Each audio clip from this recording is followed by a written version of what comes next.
Interim government কতদিন থাকবে? এটা নিয়ে এখন একটা মানে সবার মধ্যে কোয়েশ্চেন আছে। তো তোমার কাছে কি মনে হয় কতদিন থাকতে ভালো হবে? ইন্টারিম গভর্নমেন্ট আমি মনে করি যতদিন থাকা দরকার ততদিন থাকুক। আর তুমি যেটা বলতেছো সবাই যেটা রাজনৈতিক দল যেগুলো আছে, ওরা তো চাইবে তাড়াতাড়ি ইলেকশনটা করার। বিশেষ করে হুম, বিএনপি, জামাত বা যারা, তো এখন ইলেকশন হলে আমরা মোটামুটি সবাই জানি বিএনপি ক্ষমতায় আসবে এখন যে সিচুয়েশনটা আছে। হুম, হুম, তো right. মোটামুটি ওদের সবার থেকে যেটা শুনতেছি যে 3 মাসের মধ্যে ইলেকশন দেওয়া, এই দাবিটা উঠতেছে যে 3 মাসের মধ্যে election। তো আমি যেটা মনে করি, প্রথমে উঠছিল বিএনপি থেকে, মির্জা ফখরুল বলছিল 3 হ্যাঁ, মাসের মধ্যে দেওয়ার কথা। এখন একটু লিবার হয়েছে, এখন বলছে মানে অ্যাজ সুন অ্যাজ পসিবল, টাইমটা ভিপি নুরো নির্ধারণ করে দেন। ভিপি নুরো বলছিল এটা। পরে আবার ভিপি নুর আবার একটা বিবৃতিতে আমি দেখছিলাম, সে সে ইন্ডিকেট করে বলছে যে না, এই অন্তর্বর্তীকালীন সরকারকে অ্যাটলিস্ট 3 বছর সময় দেওয়া দরকার। সে একটা ইয়াতে সে প্রথমে বলছিল 3 মাসে ইলেকশন দিতে, তারা ইলেকশন দিলে তারা আসলে যা বেনিফিশিয়ারি কারা হবে এখন আমরা বুঝতে পারি। বা এখন তো একটা সিচুয়েশন, মানে এমন একটা দেশ বাংলাদেশে, তুমি যেখানে তুমি যদি দেখো 90% পার্লামেন্ট মেম্বার এখন পালাতক। তো এটা তুমি ওয়ার্ল্ডের হুম, কোনো হুম, হিস্ট্রিতে right. কোনো কোনো দেশে পাবা কিনা, আমি মনে হয় না এরকম কোনো পাবা। মানে শ্রীলঙ্কায় মনে হয় হয়েছে এরকম। শ্রীলঙ্কায় হয়েছে, এরকম হয়েছে কিনা আমি জানি না, সবাই তো ওরা দেশে ছিল, মার খাইছে আর কি। হ্যাঁ, কিন্তু সবাই ওদের তো right. প্রধানমন্ত্রী এবং প্রেসিডেন্ট ওরা পালাই গেছিল। বাট হুম, ওদের যারা পার্লামেন্ট মেম্বার ছিল ওদের ম্যাক্সিমামই ছিল, আমরা দেখছিলাম ভিডিওতে ইয়াতে মায়ের খেয়েছে কিন্তু দেশে ছিল। আর কিন্তু আমাদের দেশে সিচুয়েশনটা হচ্ছে একেবারেই, তুমি যদি ধরো 90%ই এখন পালাতো, আর 10% হচ্ছে তোমার 10% যেগুলো ধরতেছে আমি, যে এখানে তো অন্য দল আছে যেমন জাতীয় পার্টির যারা ছিল তারা তো আছে দেশে। তারা হুম, তো সুবিধাবাজ, তারা তো এদিকেও থাকবে এদিকেও থাকবে। যদিও সবচেয়ে হুম, আহ, এই সিচুয়েশনের সবচেয়ে বেশি দায়ী যদি হয়, আমি মনে করি জাতীয় পার্টির দায়ী বেশি। কারণ ওরা যদি সুযোগগুলো না দিত, আওয়ামী লীগেরও এরকম দুরবস্থা হইতো হুম, না। তো জাতীয় পার্টির ভূমিকাটাই বেশি দেশের পরিস্থিতি খারাপ হওয়ার জন্য। কিন্তু তারা সবসময় বেঁচে যায়, কারণ তারা সবসময় right. কখনো এই দলের সাথে এখন এখন এখন না, এটা যখন সরকার পতন হওয়ার আগে কিন্তু তারা অলরেডি পল্টি মারে দিছিল যে না, আহ, সরকার ঠিক করে, আমরা আন্দোলনকারীদের পক্ষে কথা বলছিল ওরা।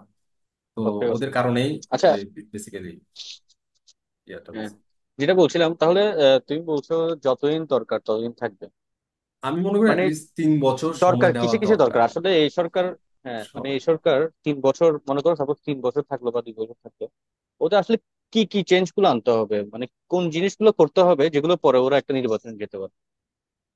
বিশেষ করে আমরা এখানে সমাজ, প্রথমত যদি লজিক্যালি চিন্তা করো, যে হুম, রাজনৈতিক দলগুলা তো দাবি করতেছে যেটা নির্বাচনের, এখন তুমি যদি লজিক্যালি হুম, চিন্তা করো, এটা তুমি এখন রাজনৈতিক নির্বাচনের জন্য তো গণ অভ্যুত্থানটা হয় নাই।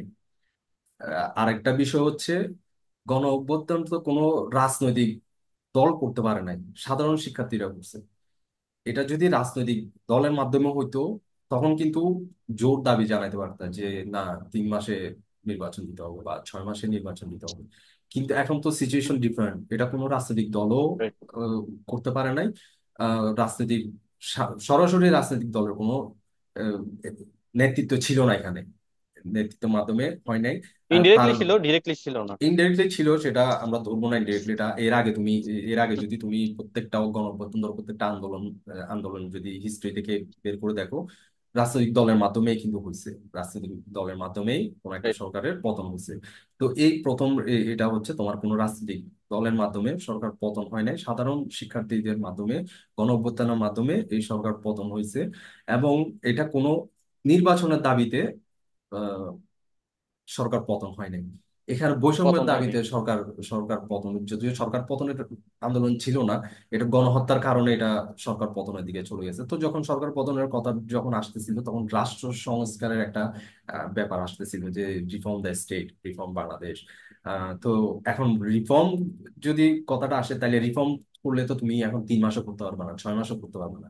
তোমার অ্যাটলিস্ট 3টা বছর 4টা বছর এখানে সময় দিতে হবে। এবং রিফর্ম যদি বলো, তুমি এখন বলতে পারো যে কোন কোন সেক্টরটা রিফর্ম করা দরকার।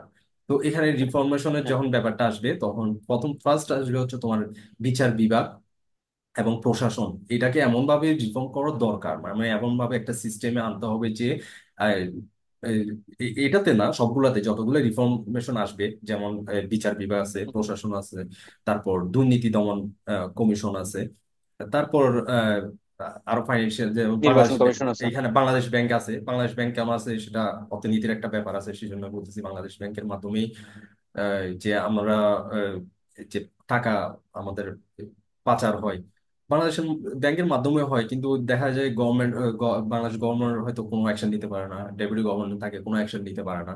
আহ, এখন এই সিস্টেম, এই ইনস্টিটিউশন গুলা এমন ভাবে রিফরমেশন করা দরকার বা করতে হবে, যাতে নেক্সট যখন একটা ইলেক্টেড গভর্নমেন্ট আসবে, যখন একটা নির্বাচিত সরকার আসবে, সে যাতে তার মতো করে আবার সাজাইতে না পারে ওভাবে করে।